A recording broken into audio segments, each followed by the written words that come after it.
যে সাপ আপনাকে পিছন দিক থেকে দংশন করবে অথবা আপনার জন্য ক্ষতিকর হয়ে দাঁড়াবে, সেই সাপটাকে না রাখাই ভালো। রাজনৈতিক প্রেক্ষাপটে আমি বলতে চাই না রাষ্ট্রের জন্য যারা ক্ষতিকর এবং যারা ক্ষতি করেছে এবং ভবিষ্যতে যারা ক্ষতি করবে তাদের প্রতি এমন ব্যবস্থা নেওয়া উচিত যাতে করে তারা কোনো দিন আবার ফিরে এসে আমাদের সেই রাষ্ট্রকে ক্ষতিগ্রস্ত করতে পারে। এ ব্যাপারে সরকারের কি করণীয় সেটা সরকার বিবেচনা করবেন।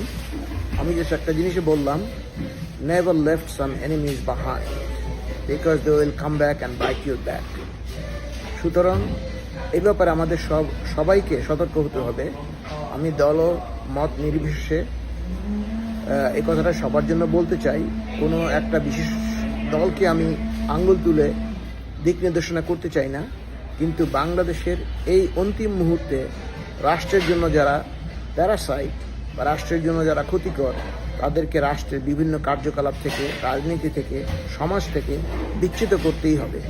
Otherwise they will come do the damage twice as hard as before.